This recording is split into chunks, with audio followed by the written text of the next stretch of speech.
안녕하세요. 오늘은 노인 요실금에 대하여 자세히 알아보겠습니다.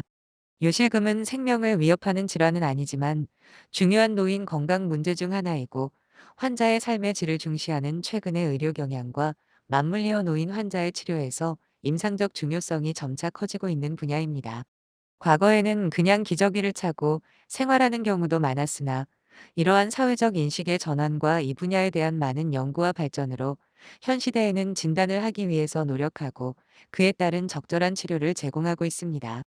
요실금이란 일상생활에서 자신의 의지와 상관없이 소변을 지리는 것을 말합니다. 요실금은 노인들의 삶의 질을 감소시키고 여러 개의 각종 질병을 유발할 수 있습니다. 요실금 종류 소변이 너무 급해서 변기에 도달하기도 전에 지리는 경우, 절박 요실금, 기침, 감기, 큰 웃음 등 배에 갑자기 힘이 들어갈 때 지리는 경우, 복압 요실금, 신체장애로 제때 화장실에 가기 힘들어서 지리는 경우, 기능성 요실금, 소변을 못 봐서 소변이 넘쳐나서 자기도 모르게 지리는 경우, 범람실금 등이 모두 요실금에 해당합니다. 원인 1. 노화에 따른 방광 기능의 변화와 요실금 나이가 들어감에 따라서 신체의 모든 장기들은 노화의 과정을 거치고 일정 수준의 기능 저하가 발생합니다. 소변을 보고 참는 데 관여하는 장기는 뇌와 척수 등 신경계와 방광, 전립선, 남성에만 존재함, 요도, 골반 근육, 여성의 경우 등말초 장기들로 구분됩니다. 노화가 진행되면서 이들 장기에도 변화가 오고 이로 인해서 요실금이 발생할 수 있습니다. 1. 중추신경계의 변화 중추신경계는 주로 소변을 보고 참는 배뇨 주기를 결정하고 총괄적인 조절 작용을 합니다. 나이가 들면서 중추신경계에 생기는 여러 가지 퇴행성 신경질환이나 중풍, 사고로 인한 중추신경계 손상은 다양한 형태의 소변 증상을 유발할 수 있습니다. 이는 소변에 대한 총괄적인 조절 작용에 문제가 생기기 때문입니다. 소변 증상은 요실금, 요절박, 빈뇨, 야간뇨 등 소변을 저장하고 있을 때 발생하는 증상과 소변 줄기가 가늘고 소변을 보기 힘들고 힘을 줘야 하며 소변을 보고 난 후에도 남아있는 느낌 등 소변을 볼 때 나타나는 증상이 모두 발생할 수 있습니다. 또한 야간 수면 중에 뇌에서 분비되는 항이뇨 호르몬, 잠자는 동안 소변량을 감소시키는 호르몬 이 노화로 인해 덜 만들어지거나 분비의 주기가 변하면 야간의 요량이 증가되어 소변으로 밤에 자주 깨기 때문에 수면 장애를 일으키고 삶의 질을 더욱 악화시킬 수 있습니다. 2. 말초 장기의 변화. 말초 장기에도 노화가 진행되는데 소변을 보고 참는 데 가장 중추적인 작용을 하는 방광과 요도의 노화로 인한 기능 감소는 다음과 같습니다. 노화가 진행되면 방광을 짜주어 소변을 보게 하는 배뇨근의 수축력이 감소하고 방광 용적도 감소합니다. 그러면 요속이 감소하고 소변을 참는 능력이 감소하게 되어 소변이 약해지고 소변을 자주 보며 급해지고 심하면 절박 요실금이 생기게 됩니다. 노화에 따른 방광과 요도의 기능 변화는 성별에 따라서 다음과 같은 차이가 존재합니다. 남성의 경우 전립선이 비대해져 이것이 방광 출구의 요도를 압박하게 되면 소변을 보는 것이 더 어려워집니다. 따라서 소변을 자주 보고 급해서 흘리는 증상뿐만 아니라 소변이 가늘어지고 보는 것이 힘들어지며 잔뇨가 남게 됩니다. 증상이 심한 경우 아예 소변을 보지 못하여 응급실을 찾기도 합니다. 여성의 경우 노화에 따라 요도 압력이 감소하여 기침, 감기, 큰 웃음 등 배에 갑자기 힘이 들어갈 때 소변을 지리는 복압 요실금 증상이 나타날 수 있습니다. 이러한 노화에 따른 변화는 실제로 모든 노인에서 동일한 정도로 일어나지는 않아서 개개인별로 증상의 차이가 있을 수 있습니다. 따라서 요실금 등 증상이 있을 때는 적절한 진단 과정을 위한 검사가 필요하고 검사 결과에 맞는 치료를 하게 됩니다. 2. 노인 요실금의 원인이 될 수 있는 질환. 한 가지 원인 질환에서 꼭 한 가지 요실금 증상만 발생하는 것은 아니기 때문에 병원에서 적절한 진단 과정이 필요합니다. 크게는 뇌, 척수, 말초신경 등 신경계 이상의 경우와 방광, 전립선, 요도 등 말초 장기의 이상으로 구분해 볼 수 있습니다. 1. 신경계 질환, 중풍, 파킨슨시병, 뇌수막염, 척수염, 골반신경 손상 등 다양한 신경계 질환이 요실금을 유발할 수 있습니다. 중풍, 파킨슨시병, 뇌수막염 등 뇌질환은 방광의 자발 수축을 증가시키므로 주로 절박요실금을 유발합니다. 물론 이 질환들로 거동이 어렵다면 화장실에 제때에 가기 어려워 소변을 지리는 기능성 요실금이 발생합니다. 중풍으로 입원한 환자들 중 약 32에서 79%에서 요실금이 발견되며 퇴원 시에 25에서 28%까지 내려가고 수개월이 지나면 12에서 19% 정도로 요실금 증상이 보고되었습니다. 요실금이 있는 중풍 환자는 감염의 합병증이 높으며 배뇨장애를 동반한 중풍 환자가 그렇지 않은 환자들에 비해서 높은 사망률을 보였다는 연구 결과도 있습니다. 파킨슨시병 환자들의 35에서 75%에서 요실금 등 배뇨장애를 나타내며 주로 요절박, 빈뇨, 야간뇨를 보입니다. 임상진료에서 파킨슨시병 환자들은 병의 악화와 호전에 따라서 요실금 등 배뇨 증상의 악화와 호전이 동반되는 경우가 있으므로 이를 잘 살피는 것이 중요합니다. 치매의 경우 배뇨 증상은 주로 요실금으로 나타나는데 중풍과 같은 원인의 배뇨 장애인지 배뇨 행위의 인식 부족 때문인지 구분하기 어려운 경우가 많습니다. 하지만 대개 방광의 자발 수축이나 배뇨 간격의 부적절함으로 인해 요실금이 발생하는 경우가 많습니다. 척수염은 발생 위치에 따라서 절박 요실금이 나타나거나 범람실금이 발생할 수 있으며 골반 신경 손상은 대개 범람실금이 발생합니다. 2. 전신 기능의 저하. 노인들에서 큰 수술을 받거나 다른 내과적 질환으로 신체 상태가 좋지 않은 경우 거동을 하지 못하는 경우에 아예 소변을 보지 못하고 방광에 소변이 넘쳐서 지리는 범람실금도 발생할 수 있습니다. 이러한 경우는 대개 신체 상태가 호전되면 다시 원래 상태로 배뇨장애가 호전되는 경우가 많습니다. 3. 말초 장기의 질환. 말초 장기의 질환은 흔히 전립선 비대증, 복압성 요실금, 과민성 방광, 배뇨근수 충격 저하로 나눌 수 있습니다. 1. 전립선 비대증. 전립선 비대증이란 노화가 진행되면서 전립선이 커지는 현상을 말하며 양성 전립선 증식이라고도 부릅니다. 30대에서 40대 때부터 전립선은 이미 비대해지기 시작하며 80세 이후에는 거의 80%의 남성들이 전립선 비대증을 갖게 됩니다. 전립선 비대증을 일으키는 원인은 여러 가지가 있으나 그중 가장 중요한 것은 남성 호르몬의 작용과 노화입니다. 전립선이 비대해지면서 소변이 나가는 길인 요도를 압박해 소변을 배출할 때 저항이 커져 소변 배출 속도가 느려지고 방광은 소변을 내보낼 때 높은 압력을 유지해야 하기 때문에 시간이 지날수록 기능이 손상되어 점점 더 비정상적인 상태로 변하게 됩니다. 양뇨, 요주저, 잔뇨감 등의 소변 증상을 초래하며 방광의 자발 수축으로 절박요실금을 일으키기도 합니다. 2. 복압요실금.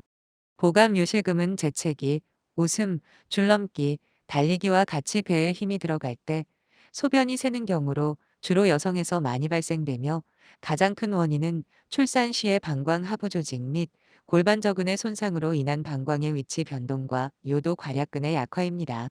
이외에도 염증, 과체중, 폐경 및 노화 현상이 증상을 악화시킬 수 있습니다. 여성 요실금의 원인 중 흔한 것으로 젊은 여성은 주로 출산 등으로 인해서 골반 근육이 약해져서 요도를 지지하는 능력이 감소되어 요실금이 발생합니다. 노인 여성에서는 많은 경우 내인성 요도괄약근, 기능부전으로 인해 복압성요실금 증상이 생길 수 있습니다. 내인성 요도괄약근 기능부전은 골반의 수술적 원인과 기타 요도점막의 위축이나 나이에 따른 자연적인 요도 폐쇄압이 감소하여 요도괄약근 자체가 약해지기 때문에 복압이 상승할 때 소변을 지리는 것을 말합니다. 3. 과민성 방광. 과민성 방광은 소변이 작고 마렵거나 마려운 순간 참지 못하고 속옷에 싸버리는 것이 주 증상이며 방광근의 자발 수축이나 신경 손상, 방광염 등에 의하여 방광이 자극되어 나타납니다. 노년층에서 가장 흔한 소변 장애이며 절박뇨, 빈뇨, 야간뇨 등의 증상을 흔히 동반합니다. 과민성 방광의 원인은 아직 명확히 규명되지는 않았으나 방광의 부분적인 탈신경화에 의한 자발 수축의 증가가 주요 원인으로 생각되고 있습니다. 4. 배뇨근 수축력 저하. 배뇨근 수축력 저하는 신경계와 근육계의 변화, 특히 노화와 무산소증과 관련되어 발생하게 되며 소변을 볼 때 방광의 수축이 정상적인 배뇨에 필요한 시간 동안 유지되지 못하게 됩니다. 따라서 소변을 보지 못하고 소변이 방광에서 넘쳐나는 범람실금이 발생합니다. 노년층의 약 10% 정도에서 일어난다고 보고되기도 하였으나 아직 더 연구가 필요한 부분입니다. 통계 2016년 건강보험심사평가원 자료에 따르면 40대 16.3%, 50대 22.5%, 60대 18.0%, 70대 20.1%의 비율로 요실금 증상을 보입니다. 남성과 여성 모두에서 연령 증가에 따라 유병률이 높아지는 경향이 있고 전체 요실금 환자 중 남성이 약 9.5%를 차지합니다. 진단 및 검사 노인에서 요실금을 유발할 수 있는 질환은 매우 다양합니다. 그리고 증상도 공통적으로 소변을 지리는 동일한 요실금으로 표현됩니다. 따라서 환자의 증상만으로는 원인에 대한 진단과 치료가 어렵습니다. 가족 내에 요실금이 있는 노인이 있다면 초기에 병원을 찾고 진단과 치료를 해야 증상의 악화와 요실금으로 인한 스트레스를 예방할 수 있습니다. 노인에서 정기적인 외부 활동이 꼭 필요함에도 불구하고 요실금으로 인한 스트레스는 외부 활동을 축소시키고 기저질환을 가속화시키는 악순환을 초래할 수 있습니다. 많은 사람들이 요실금을 나이가 들어가면서 어쩔 수 없이 발생하는 증상으로만 치부하여 요실금을 숨기고 혼자 고민하기 때문에 올바른 대처가 어려운 점도 있습니다. 그러나 요실금은 그 자체의 증상뿐만 아니라 우울증 등 다른 정신적인 질환도 유발할 수 있기 때문에 어쩔 수 없이 참아야 하는 증상, 부끄럽거나 불결한 증상으로만 생각하고 숨기기보다는 주변 사람에게도 터놓고 얘기하고 심각하면 병원에 가서 의사와 적절한 상담을 하는 등 적극적인 대처가 필요합니다. 노인 요실금은 방광과 요도에 특별한 이상 없이도 발생할 수 있기 때문에 요실금의 발생 시점에서 특별한 이벤트가 있었는지 알아보는 것도 중요합니다. 갑자기 신체 기능이 저하되거나 거동이 어려워지거나 큰 수술을 받았을 때 일시적으로 소변을 못 보는 경우가 있기 때문에 요실금의 발생 시점을 파악하는 것도 중요한 진단 과정입니다. 또한 대부분의 노인들은 고혈압이나 당뇨, 관절염, 폐질환 등으로 약물을 복용하는 경우가 흔하고 그런 약물들 중 소변 기능에 영향을 미치는 약물들이 적지 않습니다. 노인들은 복용 약물이 많으며 다른 이완 질환이 많고 약물 대사가 저하되어 있는 경우가 많으므로 소변에 영향을 미칠 수 있는 약물의 작용도 증가할 수 있습니다. 따라서 노인에서는 복용 약물에 대한 병력 청취도 중요합니다. 원인 질환에 따른 진단 과정은 다음과 같습니다. 1. 신경계 질환. 신경계 질환으로 인한 요실금은 기본적으로 관련 전문가와 긴밀한 협조가 필요합니다. 기존에 신경계 질환이 있고 요실금이 발생한 경우라면 기본적인 요실금 검사를 통해서 어떤 형태의 요실금인지, 악화의 위험인자가 있는지, 장기적인 예후는 어떻게 되는지 평가를 하게 됩니다. 파킨슨시병의 경우 간혹 신경과적 증상이 나타나기 전에 요실금이 최초 증상으로 나타나는 경우가 있을 수 있기 때문에 관련 전문가와의 유기적인 협조가 필요합니다. 2. 전립선 비대증. 전립선 비대증의 증상은 다른 질병, 즉 전립선암, 방광경부 구축, 요도협착, 방광결석, 방광종양, 만성전립선염, 신경인성방광 등 다양한 질환의 소변 증상과 구분이 가지 않습니다. 따라서 검사를 통해 정확한 진단을 하는 것이 중요합니다. 초기 검사에는 병력 청취, 신체 검사, 증상 평가, 임상병리 검사, 요류 검사, 전립선 초음파 등이 있고 추가적으로 영상학적 검사, 요역동학 검사, 내시경 검사 등을 통하여 정확한 진단을 할 수 있습니다. 3. 보감 요실금과 과민성 방광. 보감 요실금과 과민성 방광이 의심되는 경우에 시행하는 검사에는 신체 검사, 병력 등에 대한 문진 및 소변 검사, 배뇨일기 작성, 요실금 유발 검사, 패드 검사 등이 있습니다. 추가적으로 기존 약물 치료에 반응이 없거나 수술을 앞둔 경우는 요역동학 검사가 필요하며 필요시 특수검사, 초음파, 내시경을 시행합니다. 4. 배뇨근수 충격 저하. 배뇨근수 충격 저하로 인한 범람실금의 경우 요역동학 검사를 통하여 진단을 하고 예후를 평가합니다. 치료. 요실금을 유발하는 각각의 원인 질환에 대한 치료를 합니다. 1. 신경계 질환. 신경계 질환으로 인한 요실금의 경우 약물로 요실금 증상을 완화 또는 호전시킬 수 있지만 이론적으로 원인 질환인 신경계 질환이 호전되어야 요실금 증상도 자연 호전이 가능하기 때문에 관련 전문가와 긴밀한 협조가 필요합니다. 2. 전립선 비대증. 1. 약물 치료. 전립선 비대증 치료는 일반적으로 비대된 전립선으로 인한 요도 폐색을 감소시키기 위하여 알파1 차단제를 복용하며 진행을 방지하기 위하여 5알파 환원요소 억제제를 복용합니다. 알파1 차단제는 약물 복용 후 4주, 5알파 환원요소 억제제는 3개월 후에 증상 점수표 및 요속을 측정하여 약물의 반응 여부를 판정합니다. 치료에 반응이 없는 경우는 증상 점수표 등을 이용하여 치료가 잘 되지 않는 증상을 판단하여 과민성 방광의 증상이 우세한 경우는 생활양식 변화, 행동치료 및 항무스카린성 약물 치료 등을 추가로 시행합니다. 2. 수술적 치료. 약물 치료에 반응이 없거나 합병증이 발생하면 수술을 고려할 수 있습니다. 이때는 요역동학 검사를 통하여 방광이나 요도에 다른 질환이 동반되어 있는지 판단하는 것이 중요합니다. 수술은 대개 요도 내시경을 통하여 피부절개 없이 시행하는 경요도 전립선절제술을 시행하는데 최근에는 열에너지로 레이저를 사용하는 광선택적 전립선기화술이나 홀뮴 레이저 전립선 적출술 등이 적은 수술 부작용을 보이면서 대등한 치료 효과를 보여서 시행이 증가하고 있는 추세입니다. 3. 복압 요실금. 복압 요실금은 요도를 지지하는 골반 근육의 약화로 인한 것이기 때문에 완치의 목적으로는 요실금 수술이 사용되고 있습니다. 만약 증상이 경하고 수술을 꺼린다면 골반 적은 운동, 전기자극 치료, 바이오 피드백, 체외 전기장 치료 등을 해볼 수 있으나 환자가 의지를 가지고 꾸준한 치료를 유지해야 치료 효과가 유지되며 그렇지 않은 경우는 재발률이 높습니다. 요실금 수술은 최근에 수술 방법이 간단해졌으며 높은 성공률과 매우 낮은 수술 부작용을 보여서 임상적으로 많이 시행되고 있습니다. 4. 과민성 방광. 과민성 방광으로 인한 절박 요실금의 치료는 생활요법 개선과 함께 방광의 자발 수축을 억제하는 항무스카린제 약물을 사용합니다. 그러나 증상이 심하지 않은 경우에는 약물 치료 없이 생활요법 개선과 방광 훈련만으로도 증상 개선이 이루어질 수도 있습니다.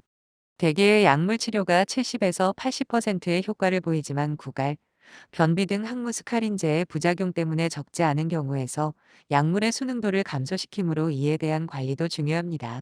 약물로 효과가 없는 경우 2. 차 치료로 천수신경조절술을 시행할 수 있고 방광 내 보톡스 주입술을 시행할 수도 있습니다. 5. 배뇨근수 충력 저하. 배뇨근수 충력 저하는 증상 개선이 어려운 질환입니다. 대개는 방광의 자발 수축이 동반되어 있는 경우가 많아서 범람요실금뿐만 아니라 절박요실금 증상도 같이 있는 경우가 많습니다. 배뇨근수 충력 저하는 기본적으로 약물을 사용해 볼 수 있으나 효과가 크지는 않습니다. 많은 경우에 간헐적 청결 도뇨를 시행하는데 이는 환자 자신이나 보호자가 얇은 도관으로 직접 요도를 통하여 소변을 빼주는 조작이며 상태에 따라서 하루 1 내지 5회를 실시합니다. 자주 하는 질문.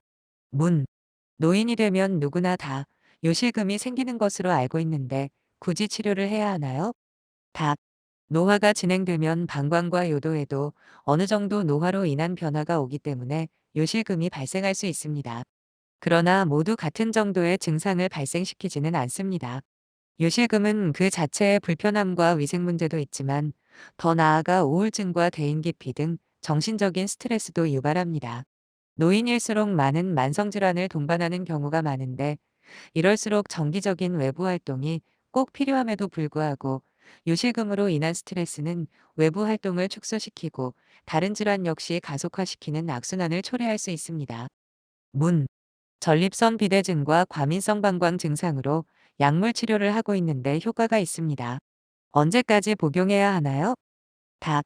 전립선 비대증은 나이가 들면서 점차 진행하는 질환으로 약물 치료를 받는 경우에는 당뇨병이나 고혈압처럼 지속적으로 관리를 받아야 합니다. 과민성 방광은 아직 진행하는 질환인지는 확실하지는 않으나 약물 치료는 대개 복용 시에만 작용하게 됩니다. 따라서 어느 정도 꾸준한 치료가 필요하고 더불어 생활요법 개선 등도 필요합니다. 전립선 비대증이 전립선암으로 번지나요? 답. 전립선 비대증과 전립선암은 별개의 질환으로 아무리 전립선이 비대해졌다고 해도 전립선 비대증이 전립선암으로 변하지는 않습니다. 그러나 물론 한 환자에서 두 가지 질병이 모두 발생하는 경우도 있습니다. 최근 우리나라도 식생활이 서구화되고 평균 수명이 길어지면서 노인 인구가 많아지고 있어 전립선암 발생도 매우 빠르게 증가하는 추세입니다. 전립선암은 전립선 특이항원 피검사로 조기에 발견이 가능합니다. 따라서 50세에서 55세 이상의 남성의 경우는 정기적으로 전립선 피검사를 받는 것이 좋습니다. 문. 건강검진에서 전립선 특이항원 피검사 수치가 높다고 들었습니다. 전립선암인가요? 답. 전립선암이 있으면 거의 대부분 전립선 특이항원 피검사 수치가 상승합니다. 그러나 전립선염이나 전립선 비대증이 있어도 수치가 상승할 수 있습니다. 그 외에 소변을 보지 못하거나 외상 때문에도 상승할 수 있습니다. 따라서 이 경우는 비뇨기과 전문의와 충분히 상의하여 진단을 받아야 합니다. 문. TV나 인터넷을 보면 전립선 비대증에 좋다며 광고하는 여러 생약제제나 식품이 있습니다. 괜찮은가요? 답. 아직까지 이러한 생약, 식품 제제는 여러 임상지침서에서 권장되지는 않고 있습니다. 같은 생약, 식품 제제라 하더라도 성분의 함량의 차이가 있을 수 있으므로 균일성이 아직 확보되지 않았으며 일반적인 치료 약물과 비교하여 효과가 우세하지 않으며 장기 효과에 대한 연구가 부족한 실정이기 때문입니다. 또한 일부 환자들은 비싼 치료 방법 또는 새로 개발된 치료가 자신에게 꼭 맞는 치료라고 생각하는데 반드시 그렇지는 않습니다. 개개인에게 적용할 수 있는 치료법의 장단점을 파악하고 자신에게 가장 적절한 치료법을 전문의와 상의하여 선택하는 것이 현명합니다. 문. 보감요실금으로 수술을 받고 이젠 괜찮습니다. 장기적으로도 효과가 유지될까요? 답. 보감요실금은 요도를 지지하는 골반 근육의 약화로 인한 것이기 때문에 완치의 목적으로는 요실금 수술이 사용되고 있습니다. 최근에 수술 방법이 간단해졌으며 높은 성공률과 매우 낮은 수술 부작용을 보여서 임상적으로 많이 시행되고 있습니다. 수술은 30분 정도로 짧으며 입원 기간은 1일에서 3일 정도이고 재발률은 10% 미만으로 이전의 수술법에 비하여 우수합니다. 문. 골반 근육 운동하는 방법을 알고 싶습니다. 답. 골반 근육 운동은 골반저근을 강화시키기 위한 운동으로 케겔 운동이 대표적입니다. 환자 개개인의 골반적은 강도와 특성을 고려하여 시행하여야 하며 과도한 훈련은 피하는 것이 좋습니다. 6에서 8초간 골반 근육을 수축하는 운동을 8에서 10회씩 3번 반복하여 시행, 훈련 빈도는 일주일에 3에서 4회씩 적어도 15에서 20주 지속하여 운동하는 것이 좋고 3개월에서 6개월 이상 꾸준히 시행하여야 효과를 볼 수 있다고 보고되고 있습니다. 방법은 여러 가지가 있습니다. 양쪽 다리를 어깨 넓이만큼 벌린 채로 똑바로 바닥에 누워서 아랫배와 엉덩이의 근육은 편안하게 이완시킨 상태로 5초간 골반 근육을 수축합니다. 똑바로 바닥에 누워 무릎을 구부린 상태에서 숨을 들어 마시며 엉덩이를 서서히 들면서 5초간 유지하고 이어서 어깨, 등, 엉덩이 순서로 바닥에 내리면서 힘을 뺍니다. 엉덩이를 깔고 앉은 상태에서 양 발끝이 외축으로 향한 상태에서 골반 근육을 5초 동안 수축하면서 양 발끝을 내축으로 향하게 합니다. 가부좌하고 앉은 자세에서 골반 항문, 지를 서서히 조여줍니다. 선체로 양 팔꿈치를 붙이고 의자나 탁자를 이용해서 몸의 균형을 잡고 이 상태에서 양 발꿈치를 들면서 운동을 합니다. 환자분이 자가로 케겔 운동을 시행할 때 실제로 운동을 제대로 하고 있는지 평가하기 어려운 경우가 많습니다. 이때에는 병원에 방문하여 교육을 받는 것이 좋습니다. 문. 요실금이 있을 때 일상생활에서 소변을 참는 것이 좋은가요? 답. 과민성 방광으로 인한 절박요실금의 경우는 일상생활에서 소변을 참는 훈련을 하는 것이 도움이 됩니다. 그러나 전립선 비대증이나 배뇨근수 충격 저하 등이 있을 때는 소변을 참으면 더 소변 보기 힘든 경우가 있기 때문에 주의를 해야 합니다. 이상으로 요실금에 대하여 자세히 알아보았습니다. 도움이 되셨기를 바라며 끝까지 시청해 주셔서 감사합니다.